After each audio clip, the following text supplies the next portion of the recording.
ini kita akan membuat tentang peraturan kelas, tapi kita ubah menjadi keyakinan kelas. Apa yang berubah? Yang awalnya misalkan kata tidak boleh keluar tanpa izin, diubah kata tidaknya dengan boleh keluar kelas dengan izin. Tidak boleh memarahi teman, kita ubah katanya dengan saling menghormati dan menyayangi teman. Oke, Ibu tuliskan contohnya nanti di papan tulis. Anak-anak Ibu tuliskan apa yang tidak boleh kita lakukan di kelas. Nanti kita ubah menjadi kata keyakinan kelas. Oke? Oke. Udah, Bu. Boleh apa? Ayo, tidak boleh apa? Ngomong. Memukul teman. Apa? Memukul teman. Iya, memukul teman. Diubah. Kalau ya keyakinan kelas berarti apa? Sesama teman saling menyayangi. Saling menyayangi.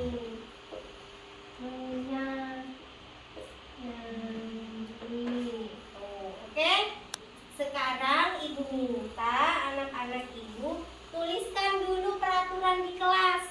Apa aja ya yang peraturan di kelas kita?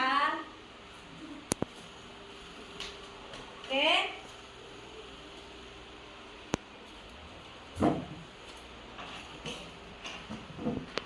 Nanti baru kita sepakati. Berarti kalau ada peraturan, kalau dilanggar berarti kenapa biasanya? Kalau melanggar peraturan berarti kenapa? Diberi hukuman. Ya, sekarang kita tulis dulu Kakak Putri. Yang udah selesai angkat tangan. Oke, Ari udah selesai. Ari duluan. Yang apa tadi yang keyakinan kelas? Yang kuning. Jadi tempel yang kuning. Tempel yang kuning. Yang kuning sayang. Di sini. Oke.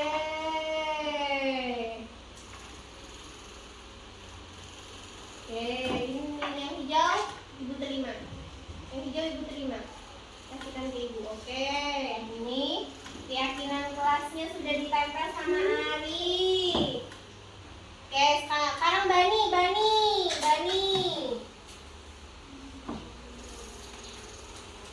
Yang kuning Bani.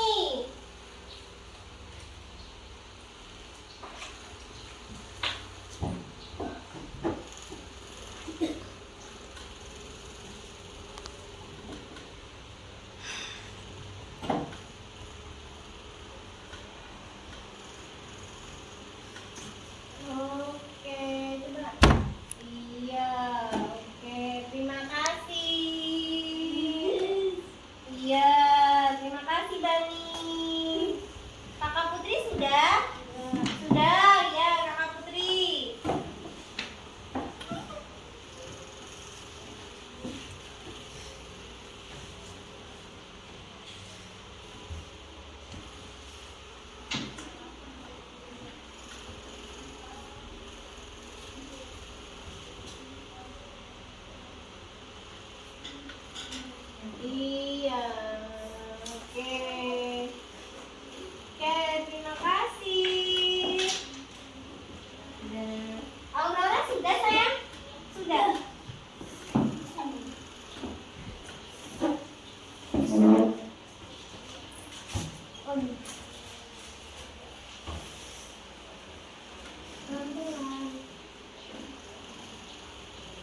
Assalamualaikum warahmatullahi wabarakatuh. Waalaikumsalam warahmatullahi wabarakatuh. Selamat pagi anak-anak ibu.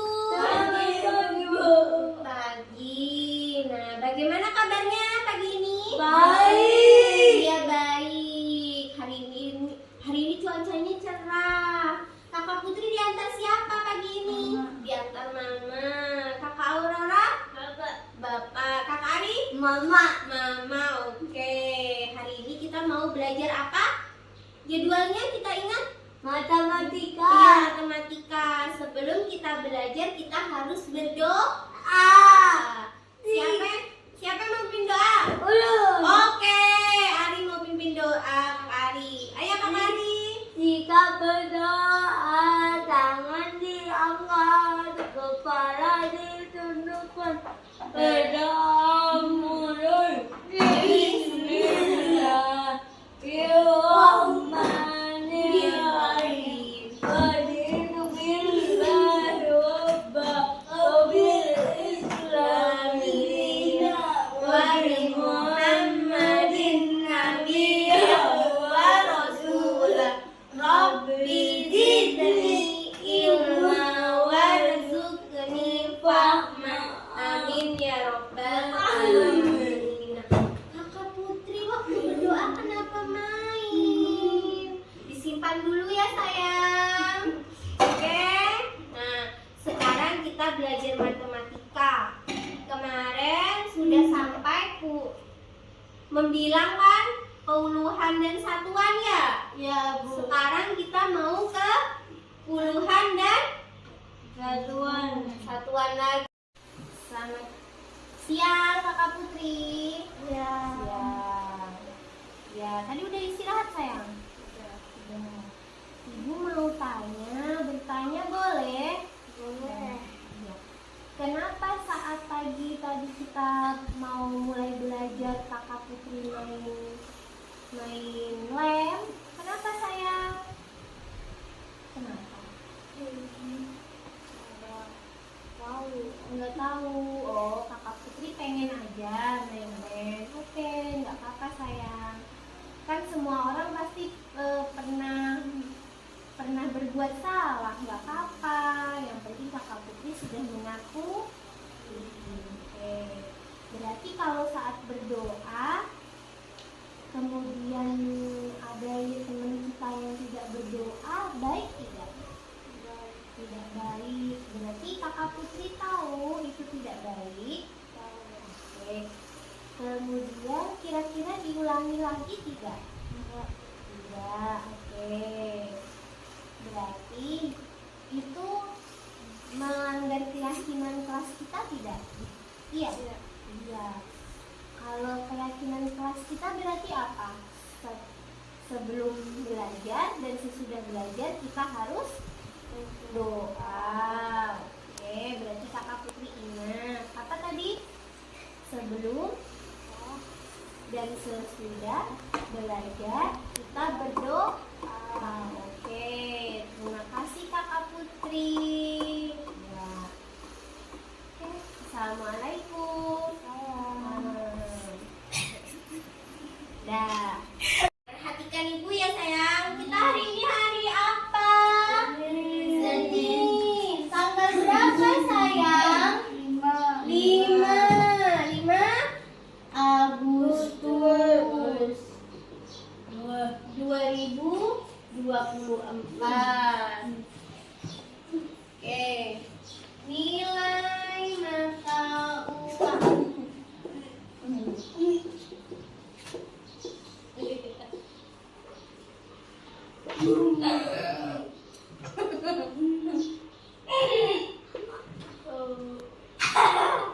Rp1.000.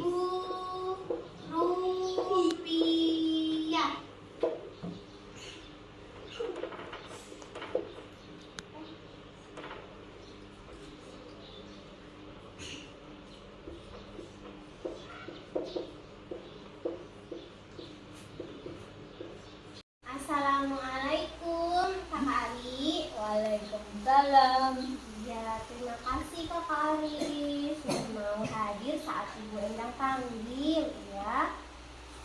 Ibu mau tanya, apa saat belajar tadi, kenapa Kakak Ari coret-coret dinding? Saya kepengen nyolot dinding, tapi saya tidak akan mengulang lagi, Ibu. Wah, bagus. Kakak Ari langsung tahu. Padahal Ibu baru tanya loh, kenapa coret-coret dinding?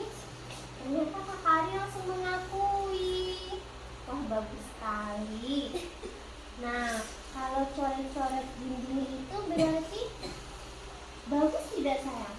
Tidak, Bu. Oh, tidak. Tapi kalau kalau salah, semua orang kan pernah berbuat salah, jadi nggak apa-apa. Tapi tidak diulangi lagi. Oke. Berarti Kakak Ari tahu coret-coret dinding itu tidak bagus? Tidak, Bu. Tahu? Tahu, Bu. Tahu. Kira-kira melanggar keyakinan kelas kita tidak?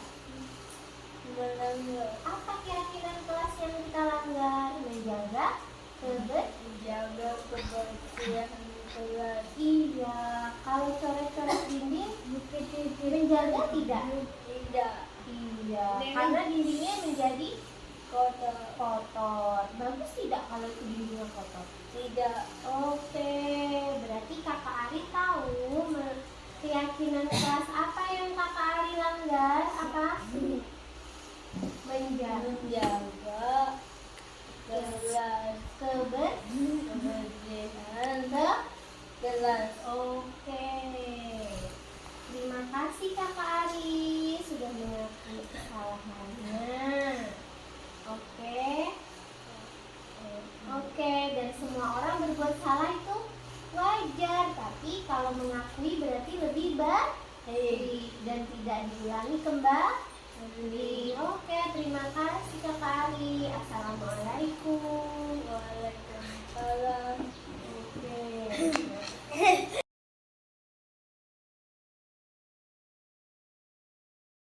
Assalamualaikum warahmatullahi wabarakatuh. Waalaikumsalam warahmatullahi wabarakatuh.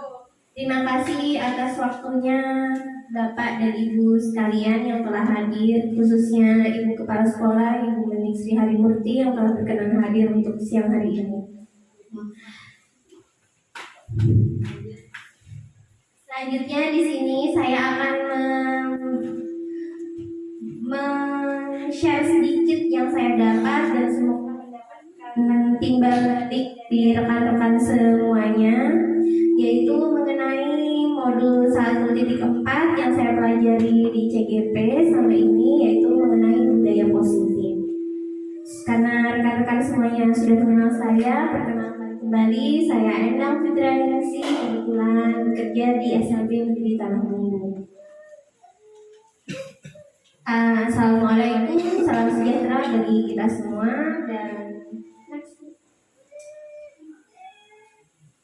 kita sekarang akan sebelum kita konteksnya ke budaya positif, ini ada pemantik sedikit, yaitu coba Bu Tiur genggam tangannya dan dunia yang mencoba membukanya dengan dengan bujuk rayu, bagaimana yang sampai Bu Tiur membuka dengan sendirinya legowo. Modus. Lombain dulu. Nah, kasih duit dulu. Duit. Butio rekeningnya berapa?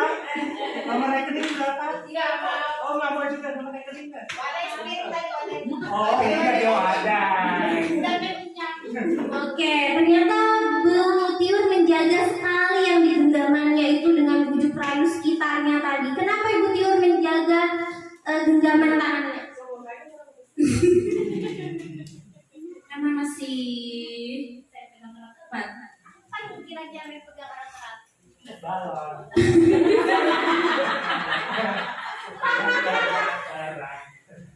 Tangannya Oke, kira-kira dari sini tadi siapakah yang memegang kontrol dari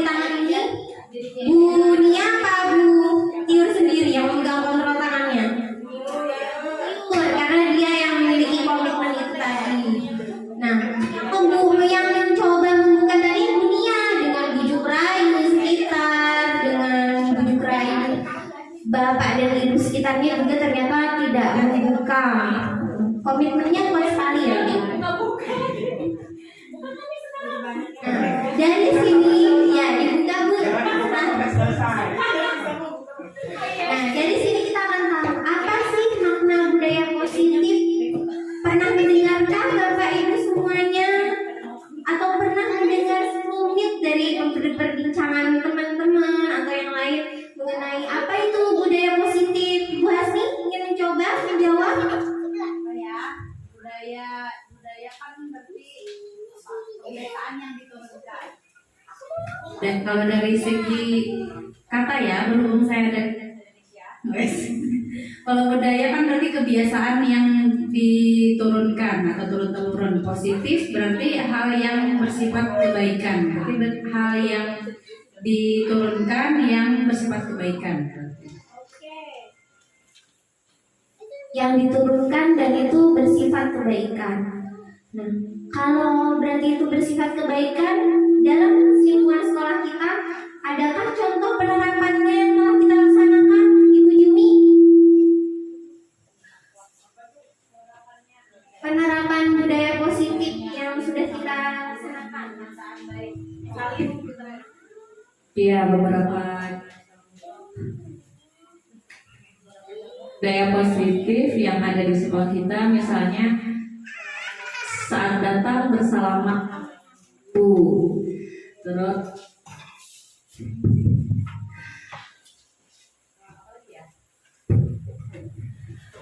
membuang sampah pada tempatnya, mencucikan, itu sudah beberapa ya yang sudah kita terapkan di sekolah. Iya, itu tadi sekelumit yang budaya positif yang sudah kita terapkan. Nah, dari sini kita artikan sendiri.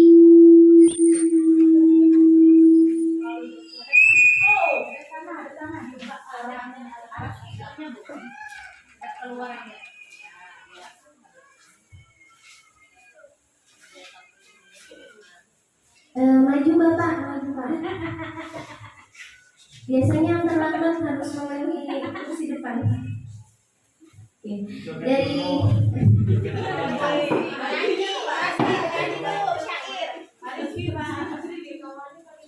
Dia sini. Pasti gak ada temannya.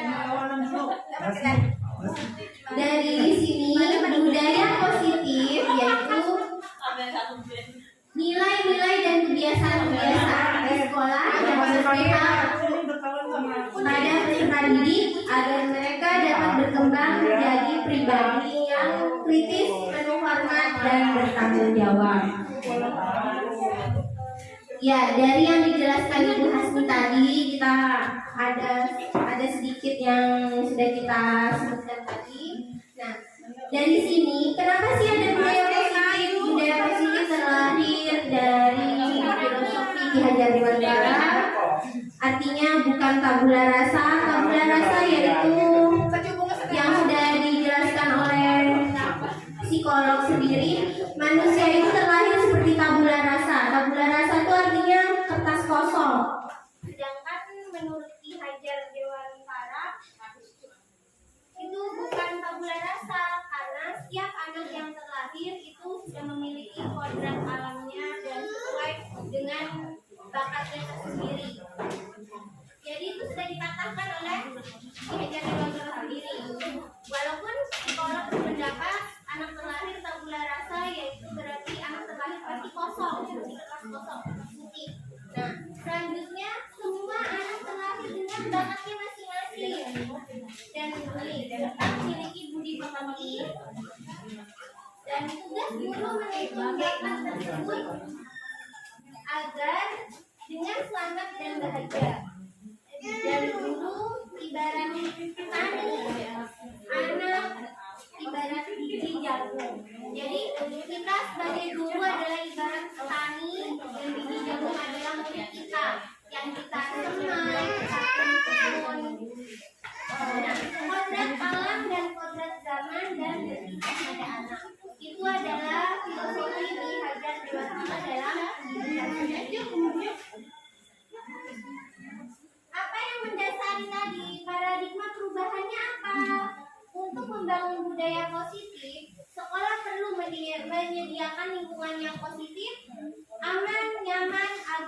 murid-murid mampu berpikir, bertindak, dan mencipta dengan merdeka, mandiri, dan bertanggung jawab. Apabila lingkungannya sudah tercipta positif, akan tercipta juga murid-murid yang berpikir kritis, mandiri, dan bertanggung jawab.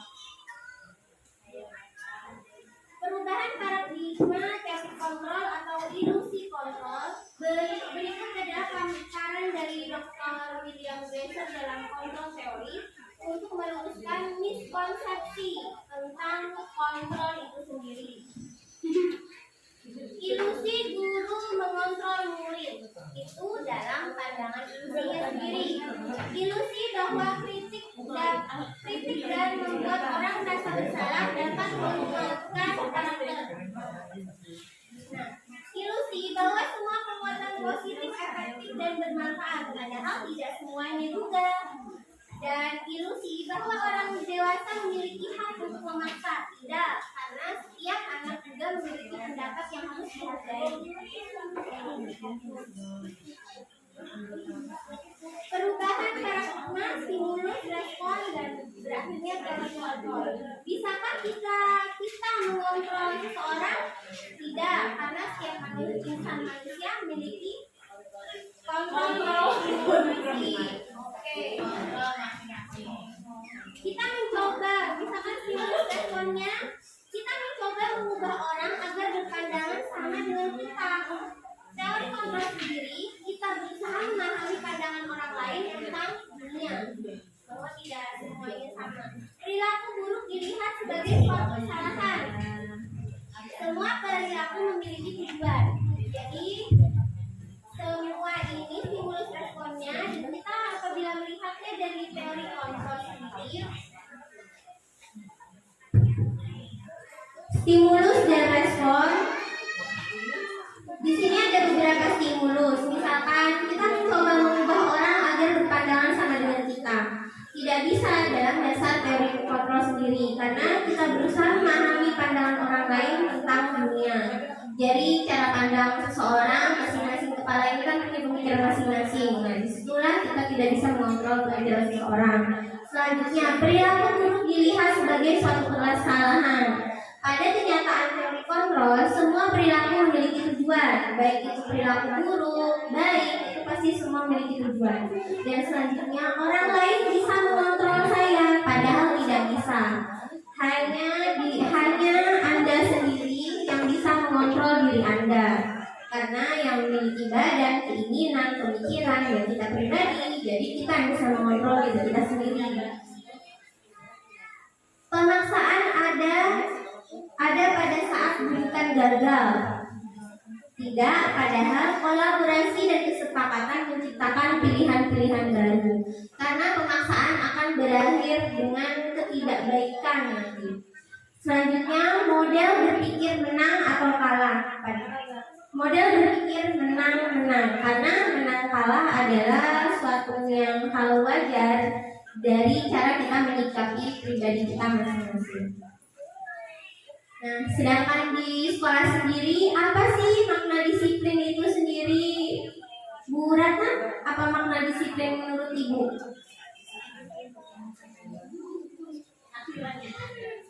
Disiplin adalah mengikuti aturan. Apakah itu sama dengan pemikiran di sini? Oke. Kata disiplin sering dikaitkan dengan tata tertib, teratur, dan kepatuhan pada peraturan. Kata disiplin juga sering dihubungkan dengan hukuman. Padahal itu sungguh berbeda, karena belajar dengan disiplin tidak harus dengan memberi hukuman. Justru itu adalah salah satu alternatif terakhir, dan kalau perlu tidak digunakan sama sekali. Karena hukuman tidak akan menjadi sesuatu yang baik juga akhirnya. Oke Bu, next. Ki Hajar Dewantara sendiri menyatakan bahwa untuk mencapai kemerdekaan atau dalam konteks pendidikan kita saat ini, dan untuk menciptakan murid yang merdeka, syarat utamanya adalah harus adanya disiplin yang kuat. Disiplin yang dimaksud adalah disiplin diri yang memiliki motivasi internal. Jika kita tidak memiliki motivasi internal, maka kita memerlukan pihak lain untuk mendisiplin kita. Jadi ada faktor eksternalnya. Internal adalah dari pribadi masing-masing. Oke. Teori motivasi perilaku manusia adalah untuk menghindari ketidaknyamanan hukuman, maka memerlukan motivasi eksternal. Apa yang akan terjadi apabila saya tidak melakukannya? Maka akan ada konsekuensi di situ. Untuk mendapatkan imbalan dari orang lain atau institusi, apa yang akan saya dapatkan apabila saya melakukannya? Motivasi internal, karena ada pihak lain yang memberikan dorongan. Iming-iming kan berarti kalau ini. Nah, untuk menghargai diri sendiri menjadi insan sesuai harapan kita, saya akan menjadi orang yang seperti apa bila saya melakukannya? Motivasi internal, tujuan dari disiplin positif. Jadi akhirnya adalah adanya motivasi internal sendiri dan mewujudkan tujuan disiplin positif. Nah, goalnya apa? Budaya positif di sini akhirnya nanti akan tetap berakhir juga peraturan kelas itu tidak ada, tapi adanya keyakinan kelas. Jadi budaya positif, lingkungan akan menjadi positif, terciptanya keyakinan kelas dan peraturan kelas itu sendiri. Dan peraturan kelas itu di akhir karena peraturan kelas akan dihapus menjadi keyakinan kelas akan menjadi positif dan budaya positif. Di sini ada keyakinan kelas, hukuman, dan penghargaan. Mengapa tidak peraturan saja? Mengapa harus keyakinan kelas? Nah, mengapa kita memiliki peraturan harus menggunakan helm bila mengendarai kendaraan roda 2? Dari sini menurut Pak Rizky bagaimana? Mengapa tidak peraturan saja dan mengapa harus keyakinan kelas? Dari pemantik 1, mengapa kita memiliki peraturan harus menggunakan helm bila mengendarai kendaraan roda 2?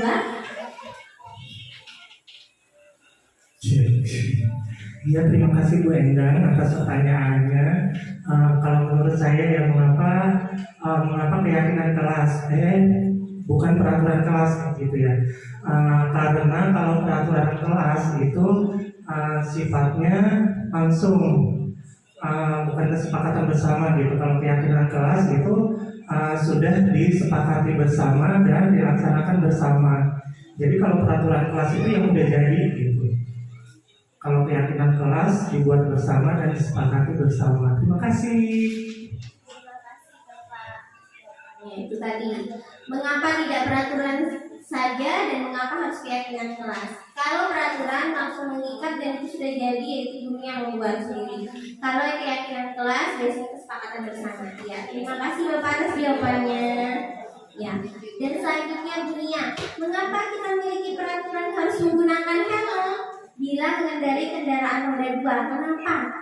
Kenapa?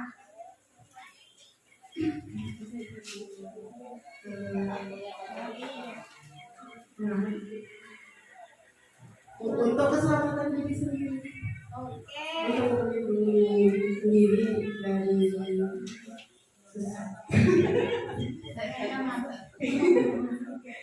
keselamatan diri sendiri. Oke, untuk keselamatan, mengapa kita memiliki peraturan harus menggunakan helm bila mengendarai kendaraan roda 2? Karena untuk melindungi diri sendiri. Dan itu adalah salah satu peraturan. Karena Pak polisinya atau pemerintah nggak ngajak kita kan untuk diskusi pakai helm tidak kan? Peraturan. Selanjutnya, mengapa kita memiliki peraturan 3M menggunakan masker, mencuci tangan dan menjaga jarak 1,5 meter? Rizka, mengapa?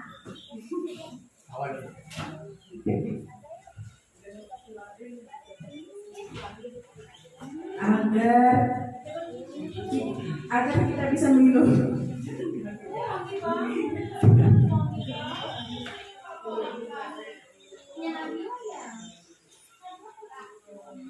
Untuk menjaga diri dari kuman, agar kita sehat, tidak mudah sakit, begitu.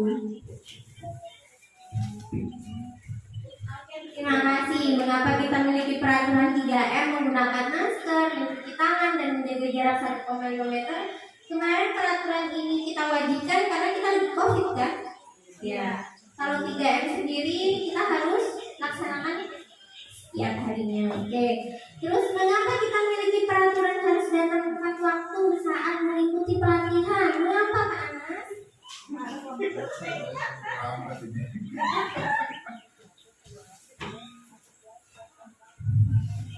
Kenapa ya? Karena kalau kita terlambat, pasti kita tertinggal materi yang disampaikan oleh pemateri yang pertama. Yang kedua, yang pasti terlihat dong kalau kita ini tidak disiplin waktu. Itu yang kedua. Dengan alasan apapun, kalau kira-kira pada waktu pelatihan itu dimulai jam 4, ya kita datangnya berangkatnya jangan molor supaya segera sampai tempat itu tidak terlambat. Terkecuali ada alasan tertentu di jalan yang tidak kita duga, itu hal yang tidak di luar perkiraan kita ya. Nah seperti itu. Kalau misalnya biasanya perkiraan kita ke sini ke SMA 1 Simpang 4 itu perjalanan kurang lebih 30 menit, ya paling tidak 1 jam sebelumnya kita sudah persiapan untuk mengantisipasi hal-hal yang tidak kita inginkan. Terima kasih Bapak ya. Dan semuanya ini apabila kita jalani dari dalam hati dan untuk mendukung motivasi intrinsik kembali ke nilai-nilai keyakinan lebih menggerakkan seseorang dibandingkan mengikuti serangkaian peraturan-peraturan. Karena apabila dia berpikir ke motivasi intrinsiknya, maka mungkin orang itu tidak akan melanggar peraturan dan lain-lain.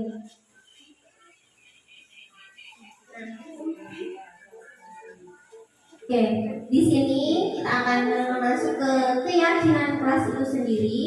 Keyakinan kelas adalah nilai-nilai kebajikan atau prinsip-prinsip universal yang disepakati bersama secara universal, lepas dari latar belakang suku, negara, bahasa maupun agama. Dan menurut dosen sendiri, suatu keyakinan akan lebih memotivasi seseorang dari dalam atau intrinsik. Seseorang akan lebih bersemangat untuk menjalani keyakinan daripada hanya sekedar mengikuti serangkaian peraturan. Jadi apabila di kelas kita membuat keyakinan kelas daripada peraturan kelas, anak-anak akan lebih mentaati atau lebih lagi teratur, yaitu dengan keyakinan kelas, karena mereka sudah sepakat bahwa itu adalah perjanjian yang mereka buat bersama dengan Bapak Ibu guru. Nah, sedangkan kalau peraturan kita yang sudah membuat. Pembentukan keyakinan kelas sendiri, yaitu keyakinan kelas bersifat abstrak daripada peraturan yang lebih rinci dan konkret. Keyakinan kelas berupa pernyataan-pernyataan yang universal. Pernyataan keyakinan kelas senantiasa dibuat dalam bentuk positif. Keyakinan kelas hendaknya tidak terlalu banyak sehingga mudah diingat dan dipahami. Semua warga kelas sebaiknya ikut berkontribusi dalam membuat kegiatan kelas lewat curah pendapat.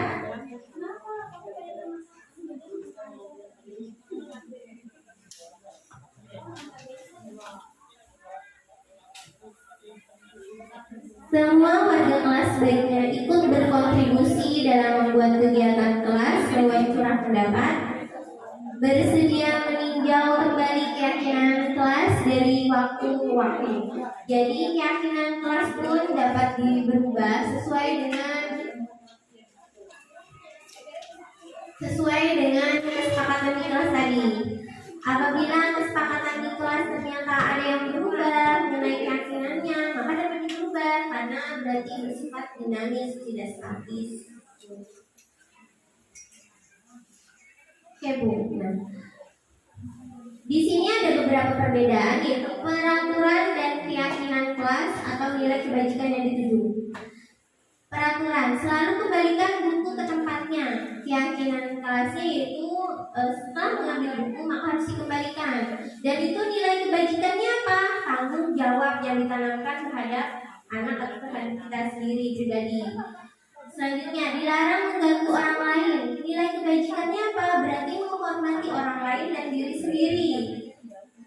Oke, selanjutnya hadir di sekolah 15 menit sebelum pembelajaran dimulai. Berarti menghormati orang lain, komitmen pada tujuan atau berkomitmen. Itu nilai kebajikannya. Kenapa? Kalau kita terlambat, berarti kan kita tidak menghormati orang yang sudah hadir. Seperti tadi, tidak terlambat saat kegiatan impact dan lain-lain. Itu menghormati audien yang sudah hadir dan pemateri yang sudah hadir dan berkomitmen akan tujuan kita. Kenapa kita mengikuti kegiatan ini? Dilarang melakukan kekerasan, artinya keselamatan dan menghormati orang lain. Kalau berkelahi berarti kan sudah mengganggu orang lain, tidak menghormati orang lain, dan tidak menjaga juga keselamatan pribadi kita sendiri dan orang lain. Dilarang menggunakan narkoba, itu untuk kesehatan dan itu untuk pribadinya sendiri. Nah, bergantian atau menunggu giliran, artinya menghormati orang lain dan kesabaran. Menggunakan masker tadi, yaitu kesehatan dan keselamatan. Oke, benar tadi luruskan. Jangan berlari di kelas atau koridor, artinya keselamatan dan keamanan. Dan di sini adalah saya kemarin mempraktekkan mengenai keyakinan kelas, kebetulan kelas Pinandaksa. Nah, di sini kami berdiskusi terlebih dahulu mengenai peraturan. Kami kemarin menuliskan juga peraturan di kelas apa aja. Nah, setelah peraturan di kelas ada kalimat tidak itu, kita ubah menjadi keyakinan kelas yang bersifatnya positif. Kalimat tidaknya kita hilangkan. Nah, di sini ada dihukum oleh penghargaan.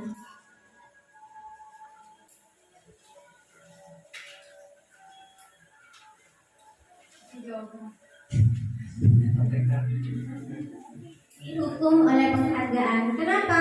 Karena kita tidak selamanya dihukum itu berpengaruh kita. Pengaruh kita apa sih dalam penghargaan sendiri? Nah, kalau kita diberi penghargaan, pengaruhnya jangka pendek dan jangka panjangnya itu. Jadi kita harus jangka pendeknya apa? Kita tidak akan berusaha lagi apabila tidak ada reward atau penghargaan itu. Jangka panjangnya berarti motivasi harus ada dari luar terus. Dan penghargaan itu bisa menghukum. Kenapa? Karena kalau kita tidak dapat penghargaan, otomatis kita merasa tidak dihargai dan lain-lain. Karena kita tidak bekerja dari hati itu sendiri. Selanjutnya penghargaan mengurangi ketepatan. Karena ada patokannya tadi penghargaan. Jadi kita mengerjakan sesuatu tuh harus ada patokan penghargaan itu tadi. Kalau tidak ada ya sudah seperti itu. Dan penghargaan itu juga tidak selamanya efektif karena pasti ada dampaknya juga. Dan penghargaan merusak hubungan. Aku nggak diberi penghargaan sama Bu Benik nih, nggak nurut lagi aku kalau sama perintah beliau gitu. Dia nggak dapat sertifikat misalkan. Aduh, saya Bu Panca sudah rajin sekali tapi ternyata nggak dapat sertifikat. Aduh, nggak semangat deh gitu. Ketuanya yang dapat ya. Ini bakal ketuanya yang dapat. Nah, sedangkan ternyata yang malas hubungan dapat gitu. Akhirnya kan kita berpikir dan itu akhirnya merusak hubungan kita dan penghargaan tidak selamanya efektif karena yang tadi tidak rajin diberi penghargaan, ternyata nunggu penghargaan dulu baru rajin. Nah, tadi sudah diberi penghargaan dulu ternyata tidak rajin. Penghargaannya berarti tidak efektif. Oke, di sini stop. Saya minta Bapak Ibu menjawab dari sini karena tadi kita udah belajar tentang di atas tadi ada pemantik sedikit mengenai hubungan dan atau konsekuensi. Dari sini kita akan mencatat kita tulis di sini ya konsekuensi atau hubungan.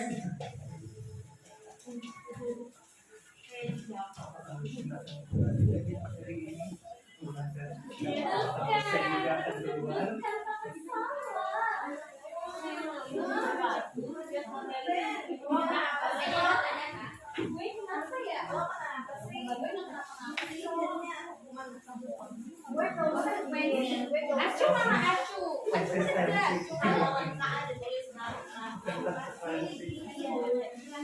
Ada di centang. Enggak ditulis. Hubungan bukan acu. Mau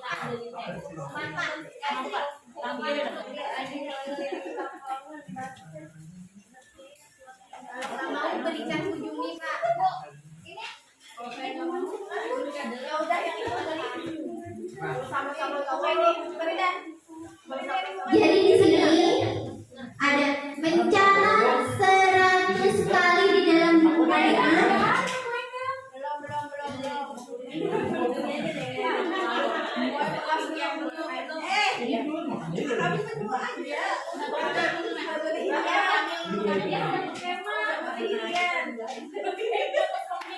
Oke, mencatat 100 kali di dalam kalimat. Saya tidak akan terlambat lagi karena terlambat ke sekolah.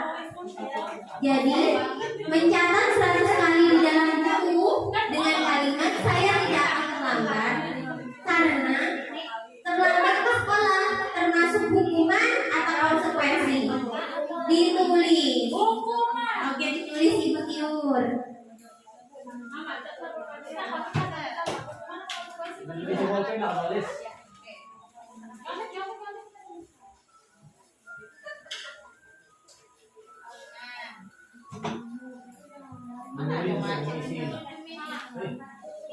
Lari mengelilingi lapangan basket 2 kali karena terlambat hadir di sekolah. Hukuman atau konsekuensi? Panas, diisi panas. Iya panas. Makan terus. Makan. Sama nunggunya Pak. Murid diminta untuk push up 15 kali karena tidak menggunakan masker ke sekolah. Itu hukuman atau konsekuensi?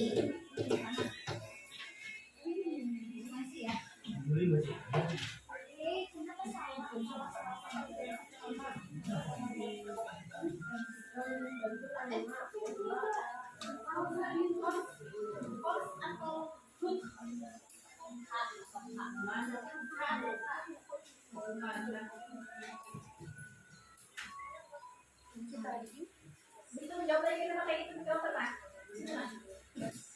Menggantikan kertas tugas teman yang telah dicoret-coret. Nah, itu hukuman atau konsekuensi.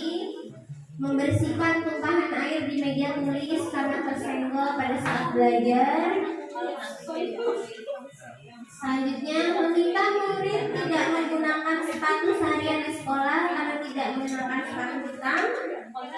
Selanjutnya, lari mengelilingi lapangan basket 2 kali karena terlambat 10 menit untuk pelajaran PJOK.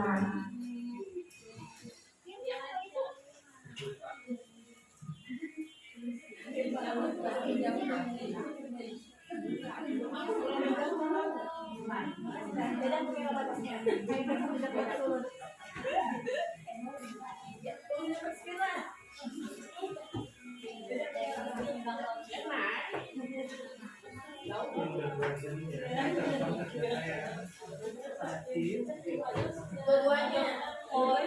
Sudah menunggu banget padahal ya.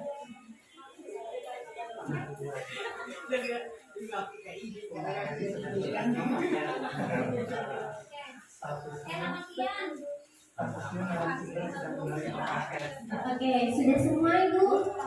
Sudah. Oke, kita Bu next. Sama tidak ya jawaban kita?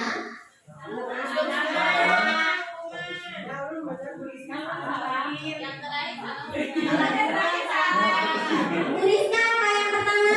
Oke. Bu Nia yang kedua apa? Hukuman. Ini yang ketiga? Oke, hukuman. Bu Mina, Bu Sintia yang keempat? Oh, tidak ada. Bu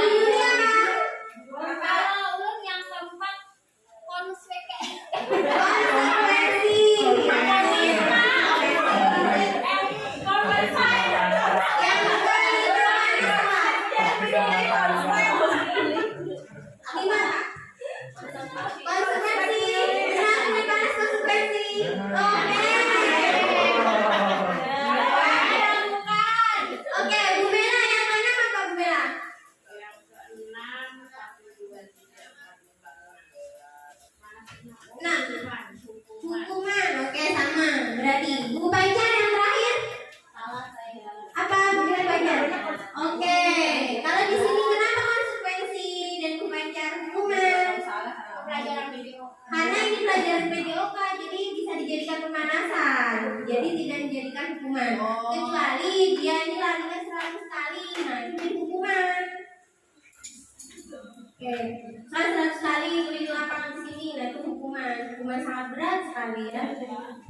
Nah di sini adalah beberapa tindakan kita yang sering kita lakukan dan kita tidak tahu bahwa itu adalah hukuman atau konsekuensi. Nah, perbedaan hukuman dan konsekuensi tersebut. Hukuman adalah sesuatu yang menyakitkan dan harus terjadi. Kalau di era sekarang, tiap hukuman pasti langsung anak-anak sekarang Gen Z mental illness-nya kena kayak gitu kan Bu. Kalau kena hukuman, mental breakdown istilahnya kayak gitu kan. Beda dengan zaman dahulu. Kenapa? Karena ternyata pola pemikiran dan pola asuh kita itu mempengaruhi sekali. Selanjutnya, apa yang lebih baik, konsekuensi sesuatu itu harus terjadi. Kalau dia melakukan itu berarti berakibatnya apa? Itu konsekuensi. Selanjutnya, hukuman membuat anak sakit fisik maupun hati. Nah itu tadi, hati yaitu psikisnya.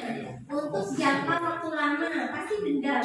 Pasti kita masih ingat kan kenapa kita waktu SD, SMP, SMA yang pernah dihukum. Pasti kita masih ingat kan hukuman apa yang kita dapat dulu. Kita ingat banget. Oke, alhamdulillah ibunya ternyata tidak pernah masuk ruang BK. Tapi jadi korban. Kamu gak masuk BK. Oke, selanjutnya konsekuensinya apa? Membuat anak merasa tidak nyaman dalam jangka waktu pendek. Kalau dalam jangka waktu pendek aja anak merasa tidak nyaman, otomatis jangka panjangnya dia akan teratur. Selanjutnya hukuman, anak memiliki kedisiplinan. Karena sering-sering dihukum, males dia. Dahulu pasti kita teman-teman kita kenapa sih yang cowok-cowok pasti gajinya dikeluarin kayak gitu kan dulu. Dulu waktu kita SMA atau dulu waktu kita SMA pernah juga kan kita tinggalnya gede banget. Siapa dulu yang ikat tinggalnya gede banget gitu kan? Nah itu akhirnya kenapa di era itu anak-anak sebenarnya pengen pengetahuan, akhirnya disiplin tidak tercipta, Bu. Dan kalau ada konsekuensi, anak lebih menghargai disiplin itu. Hukuman itu karena paksaan. Aku dipaksa, kalau ada kayak gini nanti aku dihukum nih, gitu. Sedangkan konsekuensi yaitu adanya stimulus dan tanggapan, adanya timbal balik tadi. Selanjutnya hukuman mendorong anak menyakiti diri sendiri. Aduh daripada dihukum mending kan masuk sekolah deh. Rugi kan, merugikan juga bagi dirinya dan orang lain juga. Sedangkan konsekuensi mendorong anak agar mudah menyesuaikan diri, akhirnya dia beradaptasi. Selanjutnya hukuman yaitu konsep diri yang buruk. Konsekuensi konsep diri yang baik. Selanjutnya anak belajar untuk menyembunyikan kesalahan dan konsekuensi anak belajar untuk mematuhi peraturan. Hukuman marah, rasa bersalah, dipermalukan, merasa tak dihargai itu adalah yang dirasa saat anak itu mendapatkan hukuman. Kita dulu waktu kita mendapatkan hukuman pasti kita marah, dendam nih dulu ada tuh misalkan habis itu ada rasa bersalah juga, kenapa aku dihukumnya kayak gitu, terus merasa dipermalukan, kita pernah berdiri di depan kelas itu kan malu sekali ya, dan merasa tidak dihargai juga. Sedangkan konsekuensi dia akan merasa kehilangan hak dan dibuat tidak nyaman, diasingkan untuk sementara waktu atau pendek. Dan ini semuanya disandur dari buku Reputation Dian Dosen The Five Positive of Control. Oke, berikutnya di sini akan dipimpin oleh Bu Tiur. Kita waktunya sedikit Bu Tiur. Sedikit. Senang dari sayanya nih. Senang. Zumba. Kita mau buat ada sebuah lagu. Lagunya itu seperti ini. Marina menari di atas menara. Bisa juga Marina merana di atas. Marina di atas menara. Jadi ada dua. Marina menari di atas menara, Marina merana di atas menara. Jadi kalau Marina itu menari gitu ya. Menari di atas menara, di atas menara Marina menari. Nah, kalau merana kayak gini, Marina merana di atas menara, di atas menara Marina, di atas menara Marina merana, ya. Tergantung ya.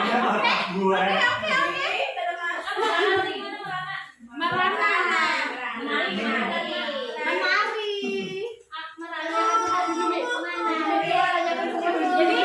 Jadi tergantung instruksi ulun lah. Oke ya. Oke, siap, duduk aja. Ya. Kita coba ya. Ayo, salah lihat saksinya yang beda. Kalau salah kita kasih pisang. Kalau salah untuk pisang, kalau menang gak dapat apa-apa. Aja biar salah.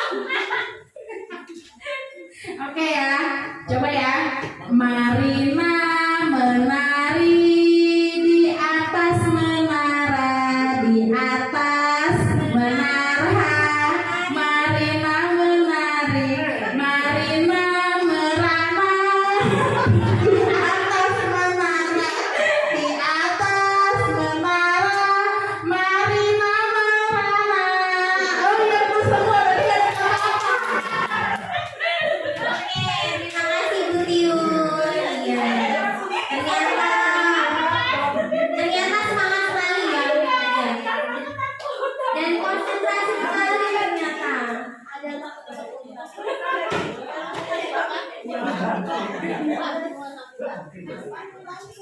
Oke, terima kasih atas ice breakingnya. Jadi kita agak menarik dikit.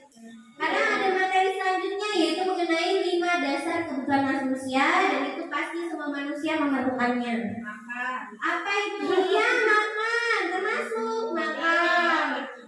Iya, bercinta, termasuk karena kasih sayang. Oke. Apa lagi? Nggak tahu. Tidur, oke. Namanya nggak tahu naskah. Oke, next. Ya, tadi adalah Tahu namanya nggak tahu naskah. Ibu wanita tadi menyebutkan bercinta atau kasih sayang. Cinta kasih diterima. Terus selanjutnya tadi Bu Rizka, Bu Ratna tadi menyebutkan tentang tidur. Maka dia survive, kita bertahan hidup. Kalau bertahan mati. Iya. Enggak juga sih Bu, kalau belum takdirnya mati.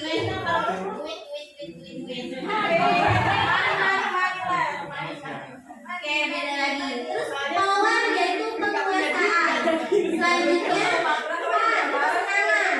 Dari sini apa sih? Cinta kasih diterima. Kalau kita misalkan di tempat kerja kita nyaman, diterima, itu kan berarti kita dikasih disayangi. Nah, berarti kita kan bersemangat juga dalam bekerja. Terus fun, kesenangan.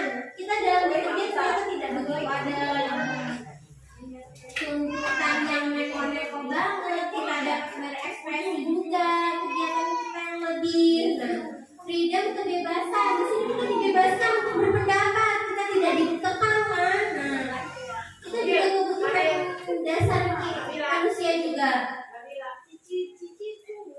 Nah, di sini ada satu kasus dan akan kita amati bersama, dan termasuk di manakah ya kira-kira Ibu Ani ini?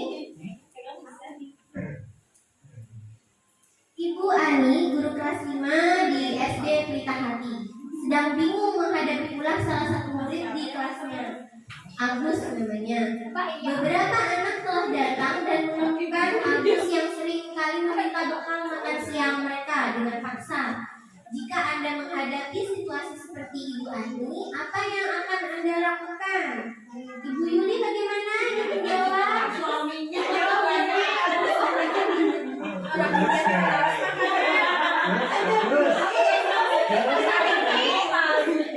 Bu Yuli, menjawab. Kayaknya marahin ya langsung.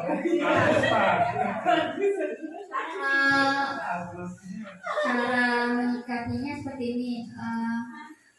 Mana ya? Kita harus bersikap, maksudnya bersikap sabar dulu. Maksudnya sabar menghadap kita. Kita lihat karakteristik anaknya itu seperti apa. Nah, baru kalau sudah kita tahu karakteristik anak ini, oh dia kalau kita bentak pasti dia marah. Nah, berarti kita jangan maksudnya jangan dibentak. Berarti harus kita cari cara yang lain. Ya, bagaimana caranya Bu biar tahu aku Misalkan ini kita cari informasi kepada orang tuanya. Ditanyakan ini anak di rumah dia tuh sehariannya tuh seperti apa. Misalkan kalau pada saat dia marah biar seperti apa, biar dia marahnya itu meredam. Nah, jadi kalau misalkan kata orang tuanya, oh iya Bu, sama dia harus misalkan harus lembut gitu kan. Dia nggak bisa kalau dikerasi gitu kan. Nah, jadi kita harus memang untuk sementara memang mengikuti orang tuanya dulu. Kalau memang itu berhasil, berarti itu solusinya. Itu aja sih. Terima kasih. Assalamualaikum. Oke, terima kasih Bu. Ada konsepsi makna ya di sini dari Ibu Yuli. Oke. Bu Rizka ingin mencoba menjawab.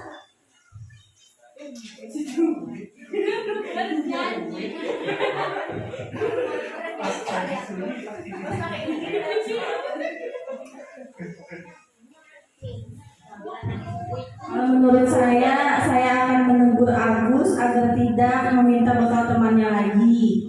Terus saya juga akan membilangi sama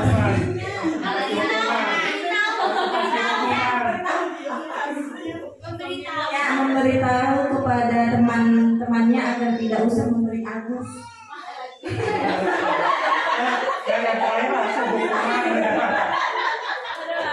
Oke. Ternyata Ibu langsung menegur Agus. Ya, kenapa Agus minta itu ke teman gitu ya? Terus Ibu langsung memberitahu teman-temannya jangan diberi lagi gitu. Walaupun memaksa. Oke, jangan mau. Oke. Menurut kita nih kira-kira apa ya alasan Agus untuk melakukan hal tersebut? Kalau kita analisis dari beberapa kebutuhan dasar manusia yang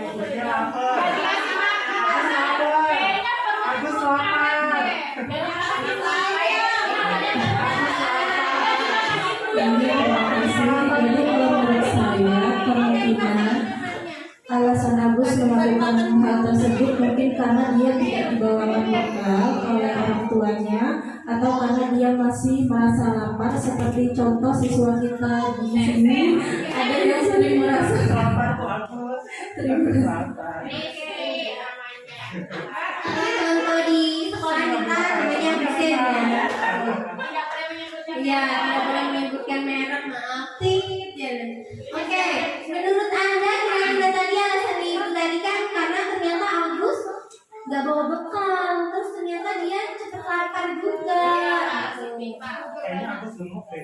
Apa? Berarti survival ya. Oke, berarti kalau Ibu Rana survival. Oke. Survival. Oke. Ibu next apa ya kira-kira? Nah, dari sini tadi kita harus menganalisa dulu apa dari jawabannya Agus tadi, karena kita bisa kita hanya menerka-nerka jawaban Agus tadi. Bisa jadi ternyata Agus merasa lapar tadi, dan orang tuanya tidak membawakan bekal makan siang, maka kebutuhannya adalah bertahan hidup tadi. Survival. Oke. Selanjutnya, apabila jawaban Agus karena dia senang temannya jadi memperhatikan dia. Jadi kalau dia minta walaupun maksa kan temannya berarti perhatian kan dia ngasih. Nah, kebutuhannya adalah cinta dan kasih sayang, dan kebutuhan diterima kan keberadaan dia. Oke, selanjutnya, apabila jawaban Agus adalah dia merasa hebat karena menjadi takut dan menuruti keinginannya, kebutuhannya adalah penguasaan atau pengakuan atas kemampuan. Jadi aku nih kuat nah, makanya aku minta siapa aja aku aja nih. Tuh. Habis itu apabila jawaban Agus karena dia merasa bosan dengan bekal yang dibawakan ibunya, karena selalu membawakan bekal yang sama, kebutuhannya adalah kebebasan, kebutuhan akan pilihan. Dia ingin bekalnya tuh nggak telur ceplok aja, pengennya telur dadar, telur bulat gitu, telur rebus gitu. Tapi ternyata dibawakan telur ceplok, terus bosan dia. Dan selanjutnya, apabila jawaban Agus adalah karena iseng saja dan dia menikmati ekspresi wajah teman yang kesal karena diambil makannya adalah kebutuhannya kesenangan, jadi hanya kesenangan sesaat, pengen lihat ekspresinya orang-orang yang dimintai tadi. Oke Bu. Dari sini tadi kita flashback ke belakang, tadi udah ada keyakinan kelas, ada hukuman, ada penghargaan, ada tadi konsekuensi. Yang baru aja tadi kita baca apa? Ada 5 kebutuhan dasar manusia. Dan selanjutnya ada 5 posisi kontrol guru. Selama ini ternyata kita sudah memiliki controlling sendiri. Guru sudah memiliki controlling, tapi kita tidak menyadari kontrol kita sebagai apa. Kalau tadi Bu Rizka mencoba langsung melarang anak-anaknya, itu berarti langsung menghukum. Ya kan? Nah, ada 5 posisi kontrol di dalam guru. Penghukum. Seorang penghukum bisa menggunakan hukuman fisik maupun verbal. Sudah, jangan makan terus, gendut kan?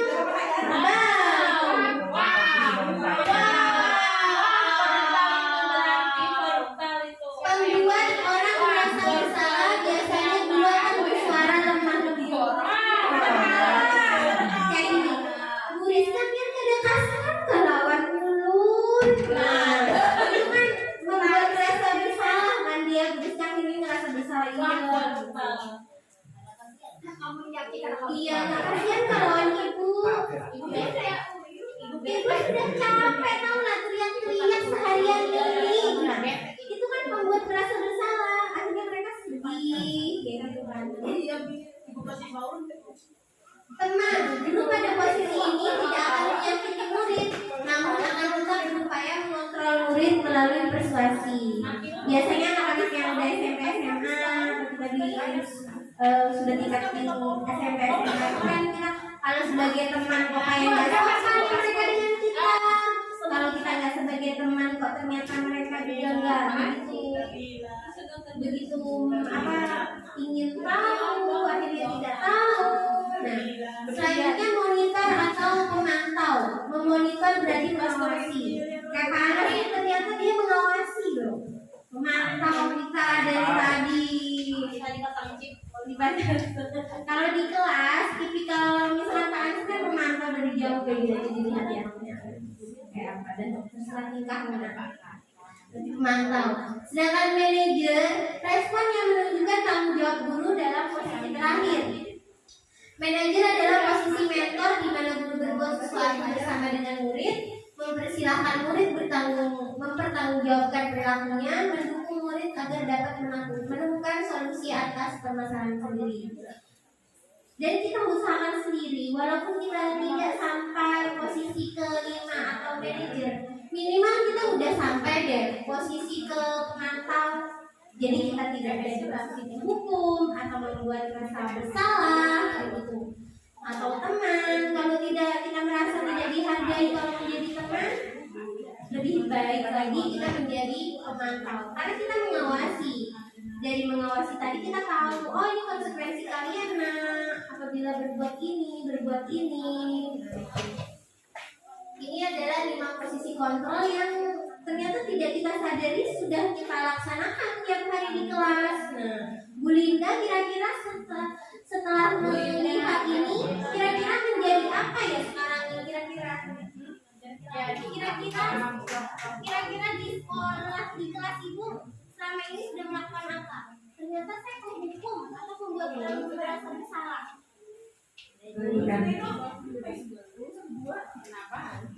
Apa ibu?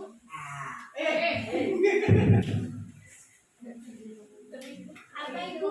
Sama siswa? Iya, sama siswa, bukan sama. Kadang memaksa Raisa supaya menangis, sudah. Enggak, posisi ibu apa? Manajer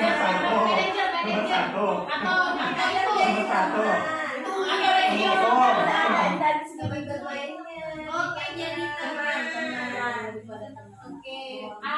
Punya teman. Berubah-ubah. Nomor 1. yang lagi mau punya nomor 5. Kalau lagi dapat nomor 1.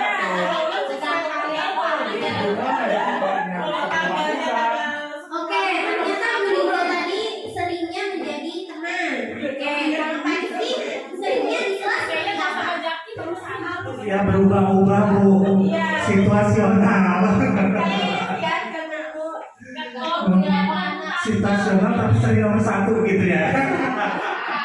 Kalau yang nomor 1, alasannya jadi teman karena masih halus-halus. Oh, masih kecil-kecil ya. Oke. Kalau Bapak karena kalau lu tua Pak. Karena iya. Ayo Jaki berikan teman. Karena memang harus begitu.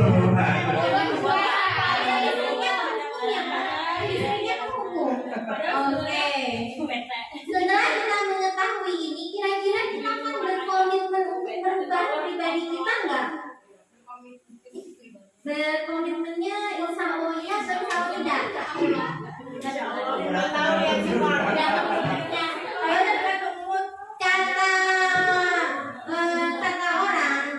insya Allahnya orang Indonesia apa orang Arab? Kalau orang Indonesia berarti insya Allahnya tidak mayoritasnya. Karena insya Allah berarti insya Allah ya. Karena insya Allahnya orang Arab berarti harus iya. Karena jawaban insya Allah iya. Oke, berarti berapa insya Allah ya. Insya Allah orang Arab. Oke, berapa berkomitmen.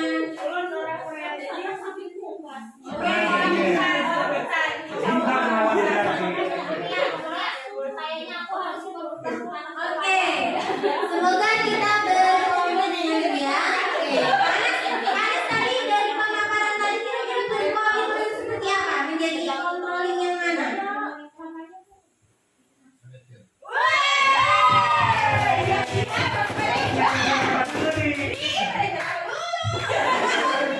Oke, Pak Anas masuk perannya yaitu manajer.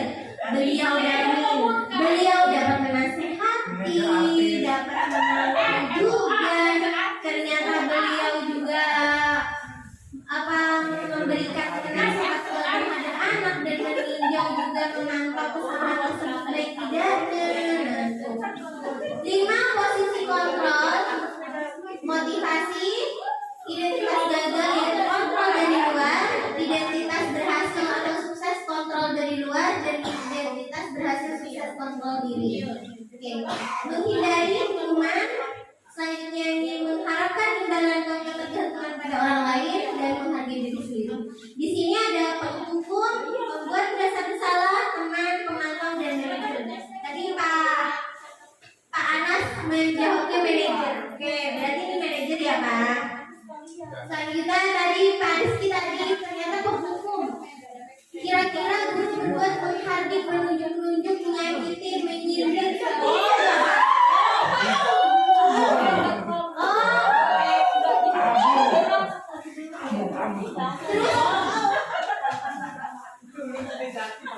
Oke, selanjutnya kalau kamu tidak melakukannya, awas dirasakan. Itu Dari jauh begini. Oke, kira-kira kalau kita sebagai murid, terus kita di perilaku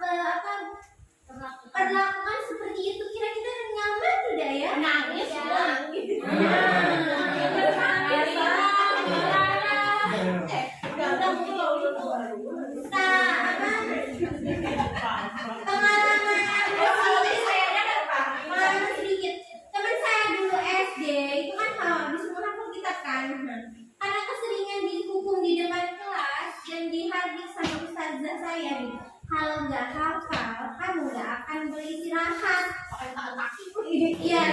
Bukan malah dia pakai itu. Coba hafal nggak? Besok ini kita di setoran. Karena setoran kitabnya kan 3 hari sekali. Tandai kau ya. Ternyata terdapat semua pelajaran yang ada ustazah tersebut, si anak temen ini masuk tapi pelajarannya pasti remedi. Karena dia udah gak enak memberontak dan menyalahkan orang lain. Gitu, karena aduh si jelas pasti kan aku hukuman lagi. Pasti dimarahin lagi. Akhirnya tugas-tugas yang lain itu berimbas. Setiap ustazah itu yang masuk kelas pasti dia akan dapat hukuman karena tugasnya berimbas ke yang lainnya juga. Padahal cuma satu mapel tapi mapel yang lain kena. Tuh. Selanjutnya murid menetapkan guru di luar dunia berkualitas. Jadi kalau di sekolah ya dihargai lah, tapi kalau di luar ternyata sehat karena ini mengulur tidak ada rasa hormat tadi. Biarin saja nanti juga marah-marah lagi. Akhirnya murid seperti itu. Nanti Bu Rizka marah-marah lagi juga, Bapak disuruh dengan ganas. Nah kayak gitu. Ini pada belanja ya Tasya. Nah kayak gitu. Akhirnya dampaknya dia mengulangi kesalahan-kesalahan lagi. Sebenarnya sudah kita lakukan itu. Kita kalau diomeli mama pasti kita ulang lagi kan? Iya kan? Padahal berarti orang tua kita sudah melaksanakan sebagai posisi kontrol hukum. Karena kita berpikir karena ngomel-ngomel juga tentu ngomel-ngomel lagi besoknya. Nah, kenapa akhirnya? Mengapa akhirnya? Kenapa anak-anak cenderung kita tidak begitu menghargai saat ibu berbicara dan lain, karena perempuan itu kan cenderung mengulangi kata-kata itu lagi, mengulangi itu lagi kan. Nah kayak gitu. Sebenarnya kita udah merasakan dari dulu bahwa kita sebagai korban hukum gitu. Selanjutnya membuat merasa bersalah, berceramah mengatakan seharusnya ibu kecewa, ibu capek tahu nggak, ibu bete nih.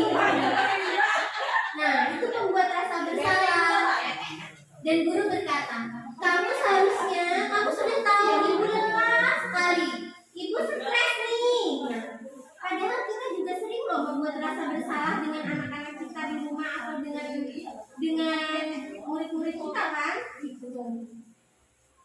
Selanjutnya menyembunyikan, menyangkal dan berbohong. Jadi hasilnya tadi dari perbuatan guru tadi, akhirnya hasilnya dia menyembunyikan, menyangkal dan berbohong. Dan kaitannya dengan dunia berkualitas, murid meletakkan guru di dalam dunia yang berkualitas. Selanjutnya murid berkata maafkan saya. Selanjutnya dia merasa rendah diri, insecure kan dia.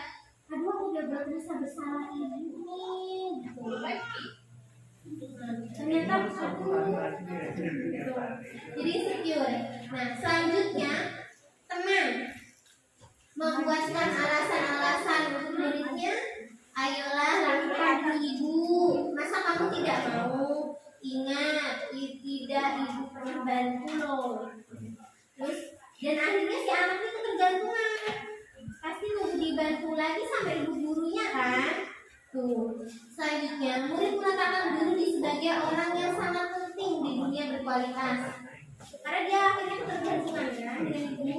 Nah selanjutnya saya pikir bapak ibu teman saya ternyata begitu. Tapi saat ada kekecewaan maka kekecewanya dampaknya besar sekali. Nah selanjutnya anak itu lemah, tidak mandiri dan ketergantungan.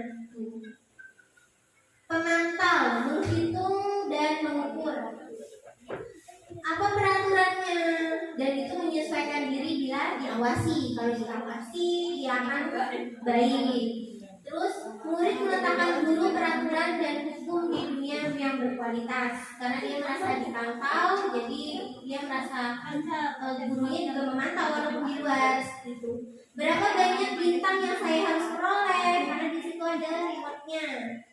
Berapa halaman yang harus saya tulis. Nah, selanjutnya menitik beratkan pada sanksi atau hadiah untuk dirinya. Kalau di kelas kita biasanya mungkin kita pasti udah kenal pattern ekonomi. Kalau kita belajar perilaku, nah di situ pasti kita ada tujuannya, yaitu bintang yang akan dia capai, rewardnya, penukaran bintang. Sedangkan untuk manajer sendiri, nih tadi yang manajer mengajukan pertanyaan-pertanyaan terlebih dahulu, guru berbuatnya, selanjutnya apa yang kita yakini, apa yang bisa mengerjakan untuk memperbaiki masalah ini, mencari solusinya. Selanjutnya menguatkan pribadinya, dan murid menetapkan dirinya sebagai individu yang positif dalam dunia berkualitas.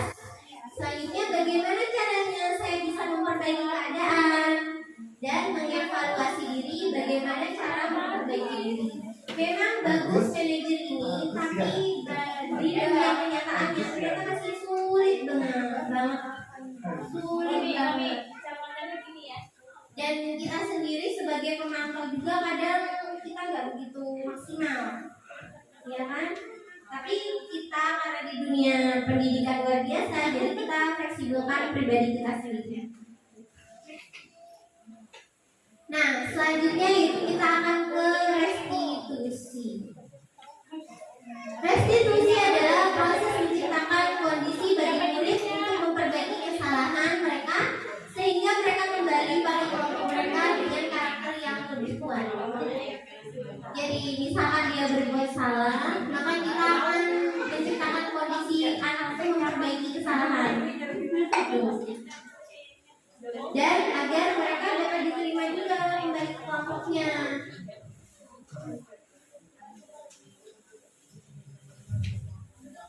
Ciri-cirinya di sini ada 9 ciri-ciri restitusi, bukan untuk menebus kesalahan, namun untuk belajar dari kesalahan. Jadi setelah ini dapat stimulus dari luar, jadi dia tahu bahwa kita harus belajar dari kesalahan tersebut, tidak mengulangi lagi gitu. Selanjutnya memperbaiki hubungan, dan itu adalah tawaran bukan paksaan. Kamu harus ya, tidak. Apabila kamu melakukan ini, maka yang kamu dapatkan ini. Itu ada tawarannya. Restitusi menuntut untuk melihat ke dalam diri. Nah, restitusi mencari kebutuhan dasar yang mendasari tindakan. Apa sih yang mendasari tindakan tersebut kira-kira? Nah, itu kita mencari-carinya. Restitusi diri adalah cara yang paling baik untuk memperbaiki diri. Dan restitusi fokus pada karakter bukan tindakan. Dan selanjutnya restitusi fokus pada solusi. Dan restitusi mengembalikan murid yang berbuat salah pada kelompoknya. Artinya tidak dikucilkan. Kalau selama ini kita memberikan hukuman dan lain, kita dikucilkan akhirnya. Nah, di sini ini tadi kita ada kata restitusi dan kita akan laksanakan yaitu segitiga restitusi. Segitiga restitusi yaitu untuk menstabil untuk kita kalau sebagai manajer tadi untuk mencari tahu kesalahannya tadi kita bisa lakukan segitiga restitusi ini. Karena pertama menstabilkan identitas terlebih dahulu. Setiap orang pasti pernah melakukan kesalahan. Kamu bukan satu-satunya yang pernah melakukan ini. Jadi misalkan melakukan kesalahan tidak langsung dijudge atau dimarahi, tapi oke, nah kenapa tadi? Kenapa tadi Brahma? Misalkan kalau semoga ya saya bisa seperti itu. Selanjutnya,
Nah, ini adalah saya melakukan sedikit garis kunci terhadap dua peserta didik yang kebetulan melakukan kesalahan. Yang pertama, Kakak Putri melakukan kesalahan apa dia? Dia ternyata melanggar keyakinan kelas saat sebelum dan sesudah belajar itu harus berdoa dengan dia lain. Nah, selanjutnya Ari di sini ternyata coret-coret dinding saat saya menjelaskan. Dan saya di sini mencoba untuk menghindari kenapa alasannya tadi. Dan akhirnya juga anak-anak tidak merasa tertindas atau dimarahi banget. Jadi mereka bisa jujur lebih legowo, lebih enak. Oke, terima kasih. Nah, terima kasih.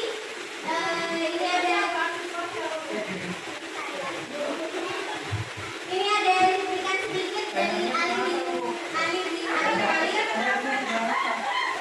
Arif bin Abi Thalib, dan ini sebagai penyemangat kita semua ya, gitu, dari sahabat, yaitu engkau tak dapat meraih ilmu kecuali dengan 6 hal, yaitu cerdas, selalu ingin tahu, tabah, punya bekal dalam menuntut ilmu, dan dididik dari dulu dan dalam waktu yang lama. Dan saya harap rekan-rekan semua, ini adalah saya anggap yaitu bimbingan, artinya Bapak Ibu guru semua ya adalah guru yang membimbing saya, dan semoga dapat membimbing saya dalam waktu yang lama untuk menuntut ilmu di sini ya, belajar sama rekan-rekan saya belajar. Oke, terima kasih dari saya, kurang lebihnya wabillahi taufiq wal hidayah, wassalamualaikum warahmatullahi wabarakatuh.